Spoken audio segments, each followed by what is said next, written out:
Morning, and welcome to today's webinar. My name's Josh Martin, part of the team here at Bookings Plus, and the topic of today's session is all about helping schools to unlock hidden revenue from their school lettings programme. Today's session is very much targeted at schools and by extension multi-academy trusts, so if you are from a school or a MAT, you're definitely in the right place. However, I did notice there was some attendees from other types of organisations like local authorities, councils and so on. So what I would say is whilst this is targeted at schools, a lot of the tips that I'll be sharing are transferable, and I'm sure you'll still find the session valuable. But thanks everybody that's taken the time to turn up. I appreciate you're all very busy people. I was keen to limit today's session to 30 minutes to try and attract as many people as possible. Um, so there's quite a lot to fit into the 30-minute time frame. And what that does mean, unfortunately, is there won't be time for me to stop throughout to take questions. You'll notice the chat isn't turned on, for example, today. So what I would encourage you to do is sit back, hopefully enjoy today's session, and just make any notes of questions that you have throughout, because I will share contact details at the end. Obviously, if you have any questions or any feedback on how you found today's webinar, I'd be delighted to hear from you.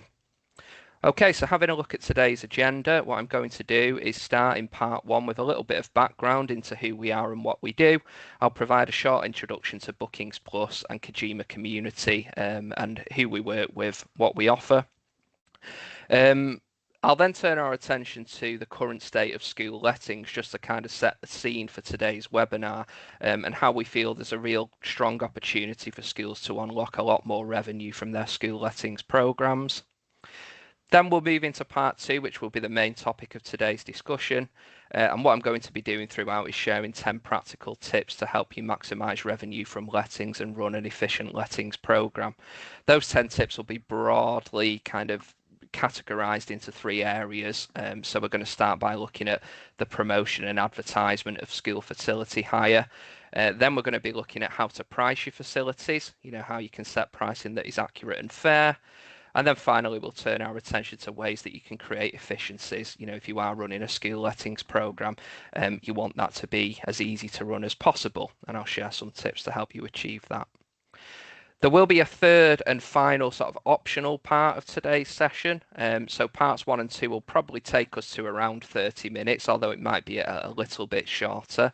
But in part three, if you do want to stay on just simply for 5 or 10 minutes at the end, I will be providing a short demonstration of one of our school booking sites just to give you a look and feel at, how that operates, what the process is for people that want to book facilities through one of our platforms, and how then you can, as a school, manage those bookings on the back end. Okay. So, a little bit of background, and I won't go into a huge amount of detail here. There's plenty of information online about Bookings Plus and Kojima Community if you wish to seek it out. But just to set the scene, Bookings Plus is part of Kojima Community, which itself is part of the larger Kojima Group.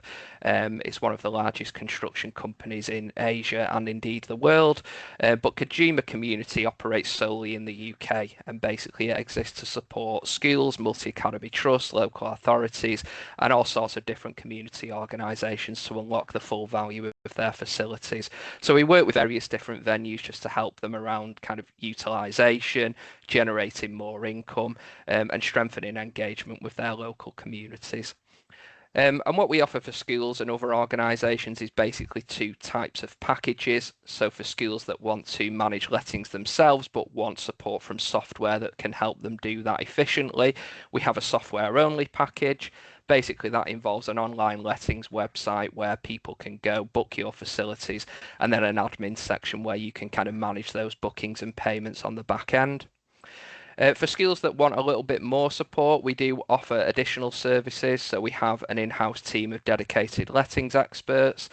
So for schools that want to outsource the handling of enquiries, bookings, payments, and so on, we do have a dedicated resource in-house, and we manage that side of things for lots of schools and trusts. Okay. So that was a quick bit of background.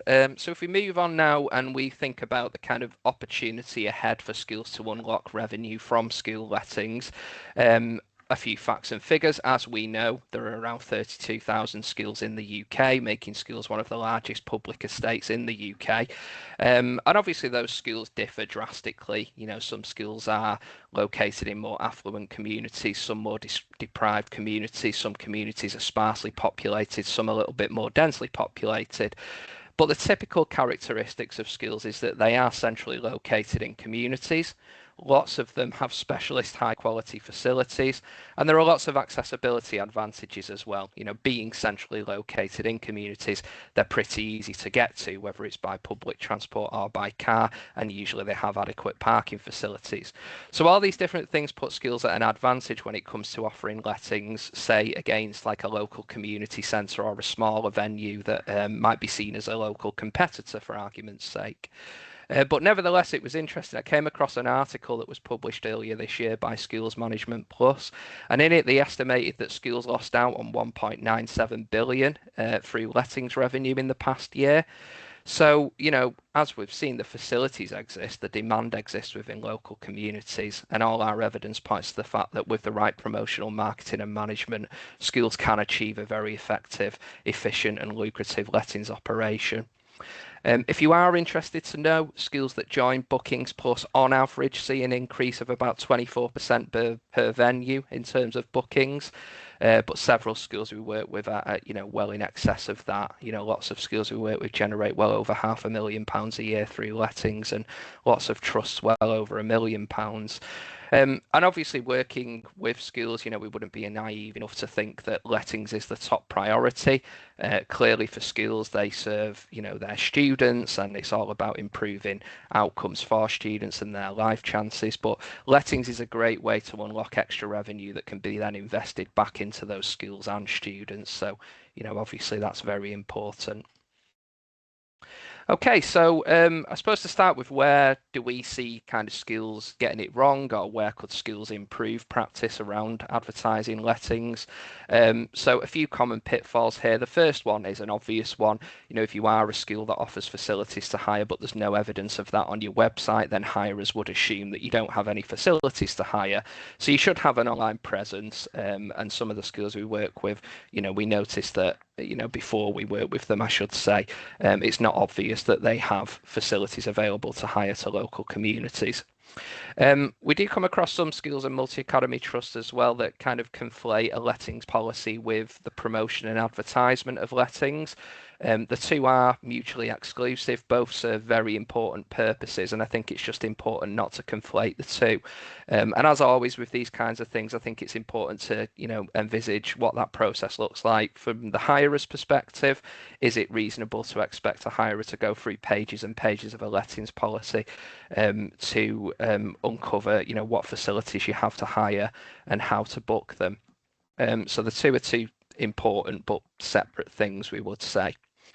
Many schools we work with or sort of speak with have a lettings web page, but there's no visible kind of availability, pricing. We can't see the facilities in detail.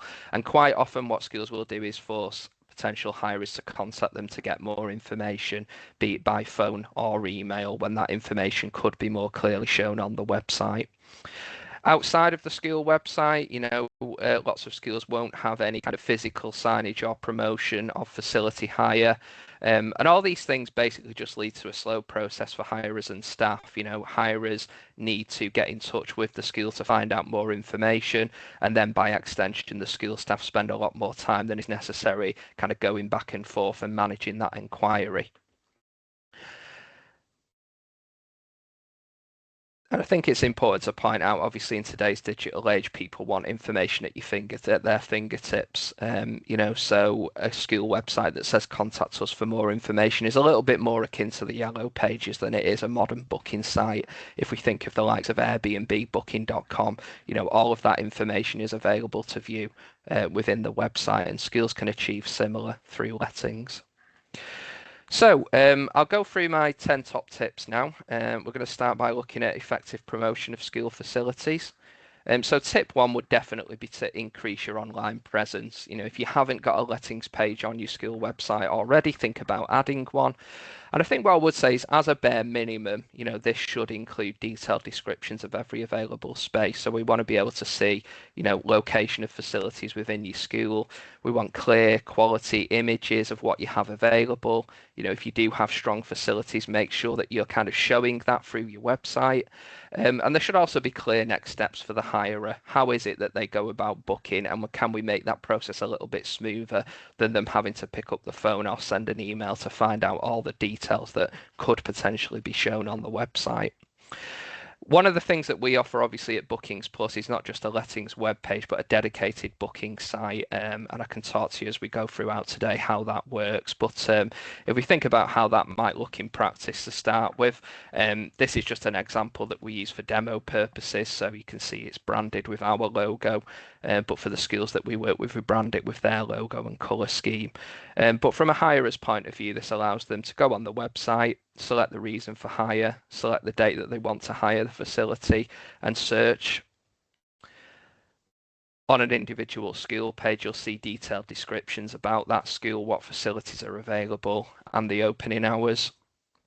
And then finally, every available space has its own dedicated page, so you can view all of the spaces, then click into them to find out more information, and that would show you information like pricing and any discounts that are available, for instance.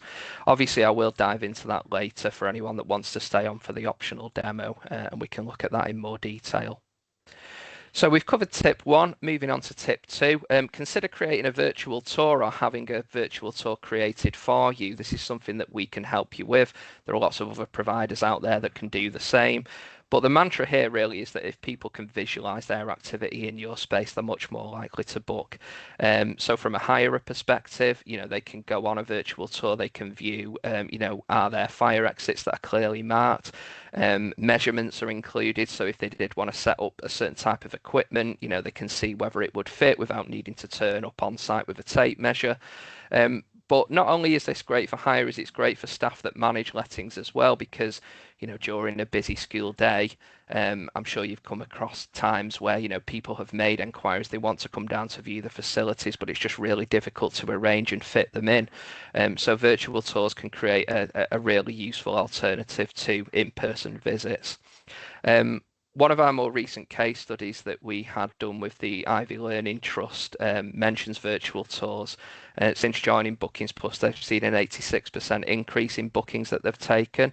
And they talked about the fact that virtual tours has really helped them manage that increase because, obviously there's more people coming on site, they're taking more bookings, but there's less of a need for in-person visits before people book. Virtual tours can really help with that.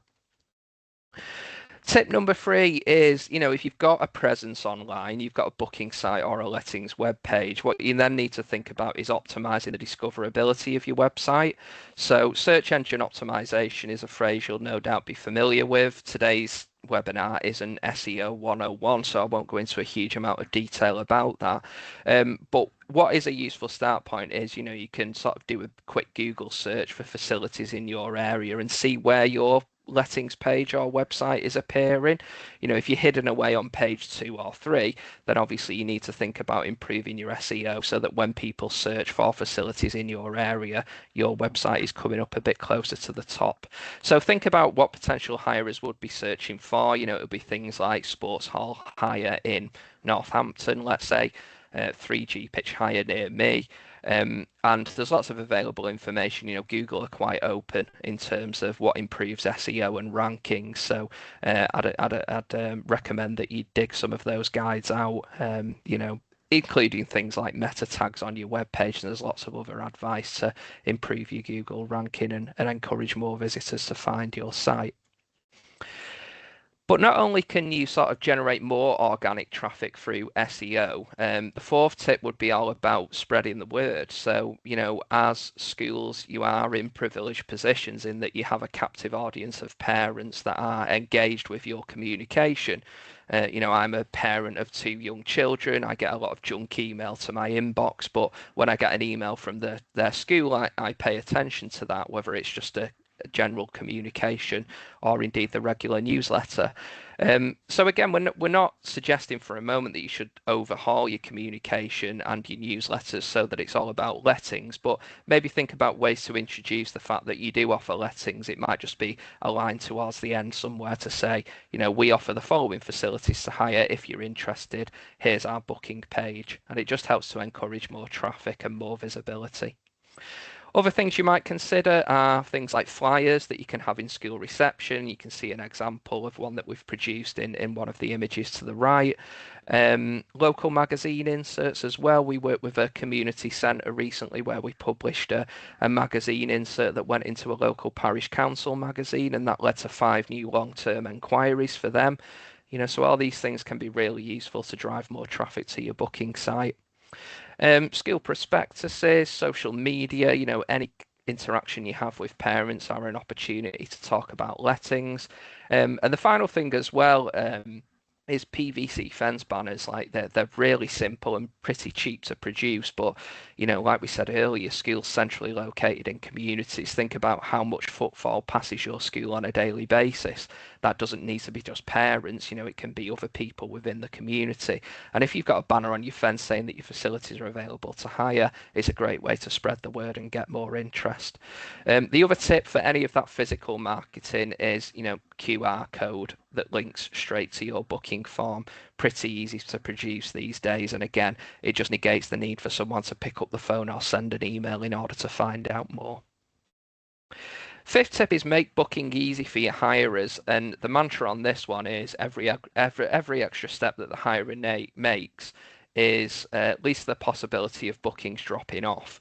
So if you are in a position where there's lots of paper forms that have to go back and forth, or email chains, or because of those things, it's difficult for you to respond in a timely manner, and sometimes hirers are waiting to hear back from you. Think about making life easier both for yourself and your hirer. And a useful task here is just, again, think about it from the perspective of a hirer. How many touch points are there for a potential hirer before they can actually secure that booking, and what steps can you take to reduce that? So at Bookings Plus, what we do when we work with schools is we offer 3 different booking journey options. You've got the inquiry process that's a little bit more long-winded. You've got the instant book process, which is very fast. But the one that kind of really appeals to schools is the book with approval option, because it's quick, but it still gives schools that kind of final approval and that saying who turns up and hires their facilities. So the way that works in practice is the hirer would visit your booking website, they'd enter all the information that you need up front before they request the booking. So it might be, for example, that as a school you require a copy of a DBS check or public liability insurance certification. We can get the hirers through our websites to upload all of that information that you need before you essentially say yes or no.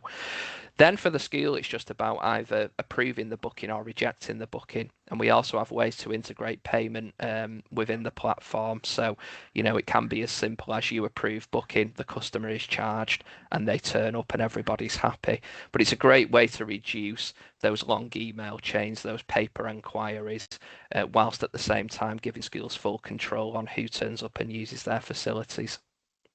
And so I've mentioned a lot of these already, but yeah, through our sites, obviously we can have that instant pay option, search, book and pay, and so on. Okay. So we've covered some aspects of promotion and advertisement there. So let's turn our attention to how to price your facilities. And this is obviously very important.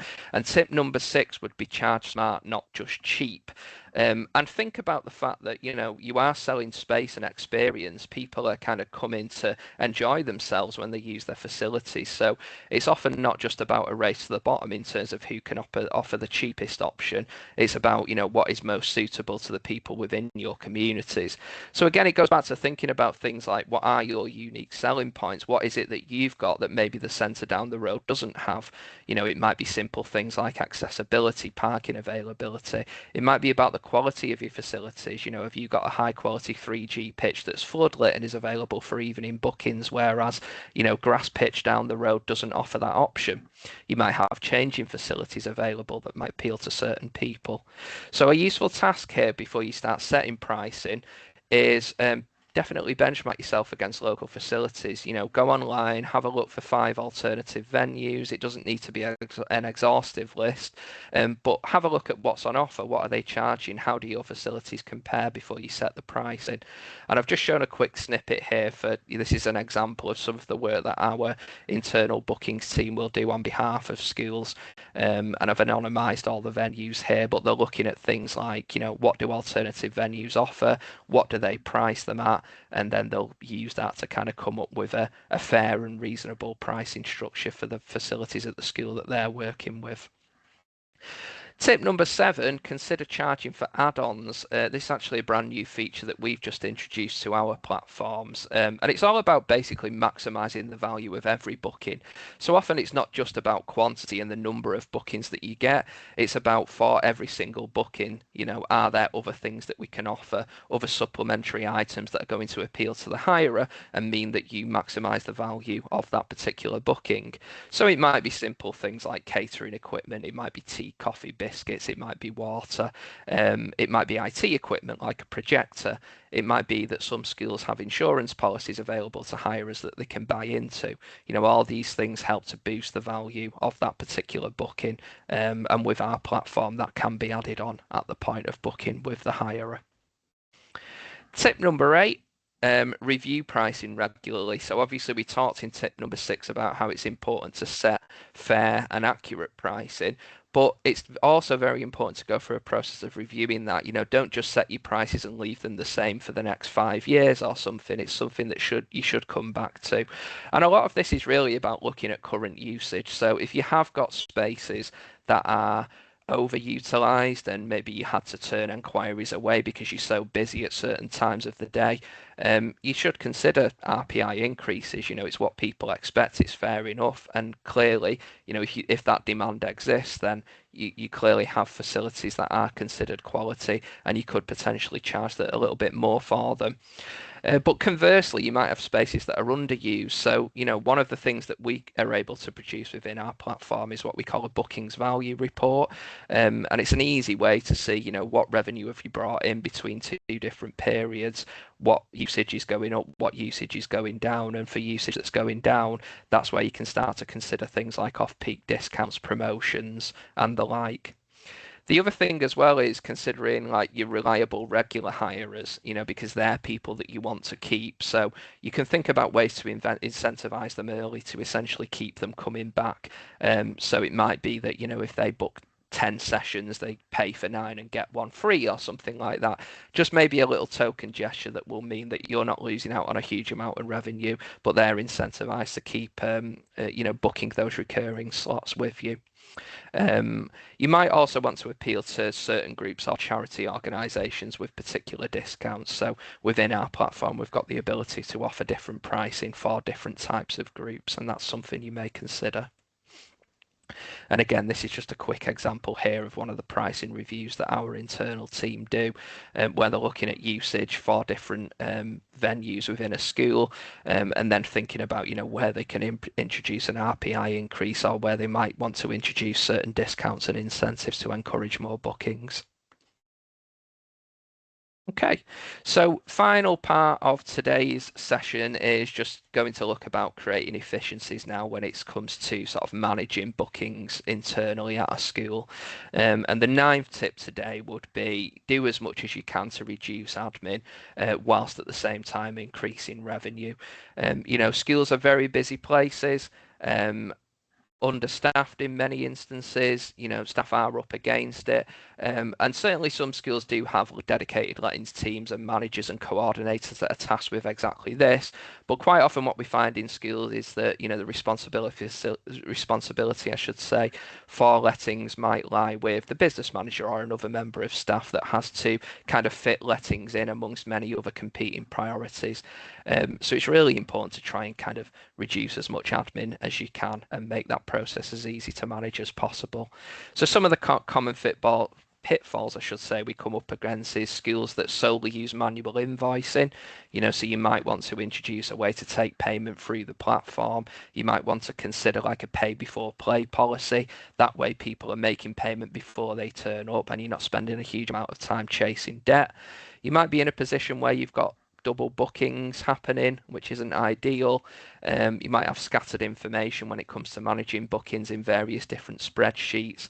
You might be a little bit unclear about who's turning up when if you've not got a dedicated booking calendar. And again, like we talked about earlier, you might have those time-consuming inquiries that could be cut down if you just make that process smoother for the hirer. But if we think about what good looks like, essentially what schools need ideally when it comes to managing lettings and saving themselves time is one centralised system, whether that's for an individual school or across a multi-academy trust. That's going to help you increase enquiries. That pay before play policy is something that you might want to introduce to make your life easier and reduce the need to chase debt. If you are still invoicing clients, then with our platform, for example, you can set up scheduled invoicing so they all go out on the same date for the current month or the month ahead, so you're not having to manually produce each one. And obviously with a platform like Booking Plus, it's going to give you clear reporting and compliance management as well. And then the final tip for today is try and be proactive around lettings. Again, it might be that for a school business manager, for example, it's not that they, if they do save time managing lettings, it's not that they can necessarily reinvest all of that time back into lettings and being proactive. It might be spent elsewhere on other priorities. And if that's what you want to achieve, that's great. But for people like letting staff that do find that, a platform like Bookings Plus, or indeed just following any of those tips that I've shared today, has given them a little bit of time back, it does allow you to be a bit more proactive and you can focus your attention a bit more on, regular marketing, bit of trial and error, try out something in the newsletter, PVC fence banner, and start to track what it is that's leading to increased inquiries and what it is that you need to be doing more of. If in the past you've been guilty of being a little bit slow in terms of getting back to hirers, maybe think about setting yourself some targets around response times and think about ways to ensure that you always hit those targets. Um, and yeah, other things you can do, like targets are a great thing to set because you can think about, how many bookings is it that we want to achieve, and then you can see, month by month, is that increasing? Are we getting closer to our targets? What activities is it that's led us to that point? And the final tip or task you can kind of carry out as well is like definitely follow up with past hirers. If you've still got their details and it's okay for you to get back for you to get back in touch with them, they might have been a good regular hirer in the past. It's worthwhile spending your time just finding out a little bit more about why it is that that booking dropped off and whether you can entice them back with any particular special offer, for example. So we're almost at the end of the 30 minutes now.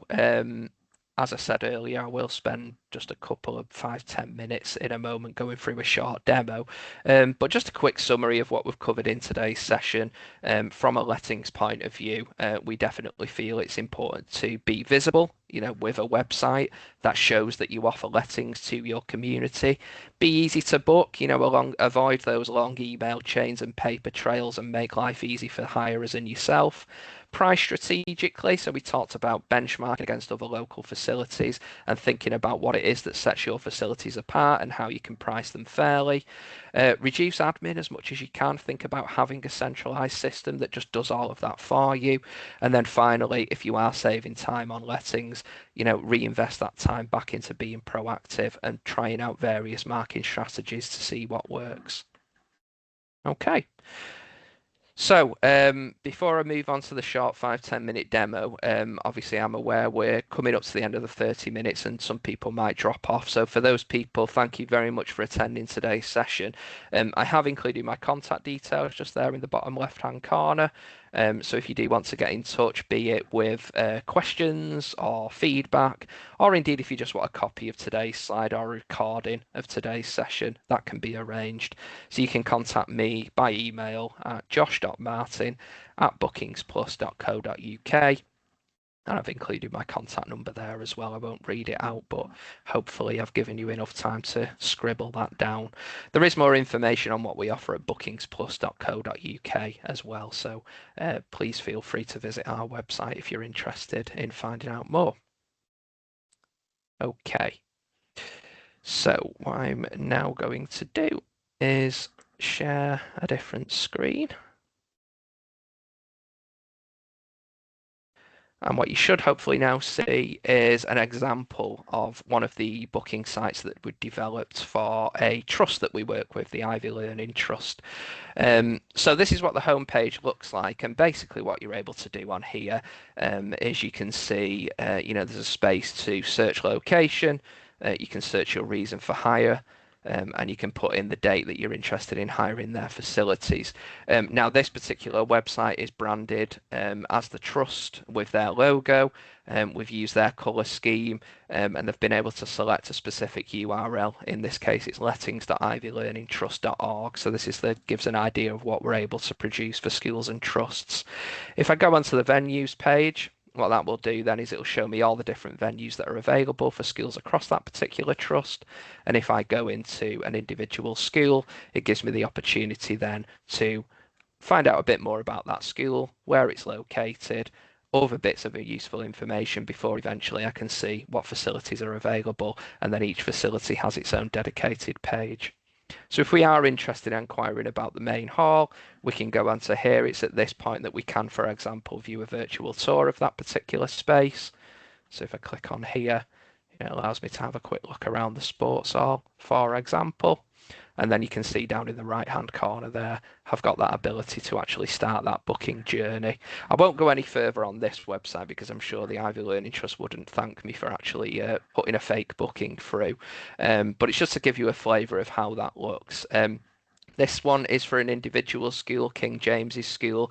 Again, it's got the same look and feel, but rather than showing multiple venues, it's just one single school venue and then all of the facilities that are available there.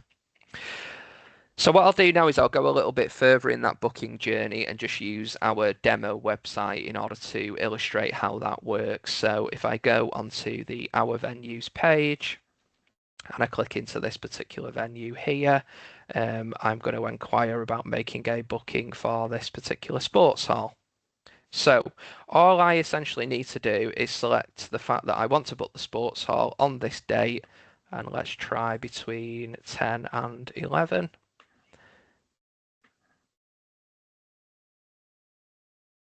Click book. And then what that's now going to show me is that sports hall is available between 10 and 11 o'clock before I go any further. If I did want to set it as a recurring hire, I've got that option. So it might be, for example, that I want to hire this space weekly for the next 6 weeks at the same time. And I can just update that to check the availability. I can actually see that for some of those dates it's not available, for 2 of those dates it is. But on this occasion, what we'll do is not set it as recurring and just do it as a one-off booking.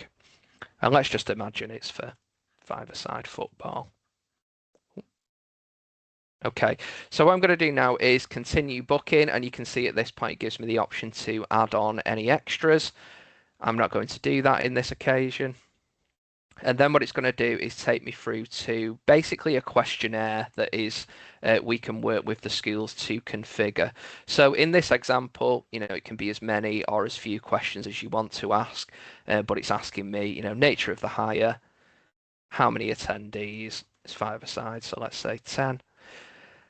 Layout that you need, let's just go for standing, and at this point then would be able to upload any documentation you require, like public liability certificate, DBS check documentation, whatever it may be, and we can submit that.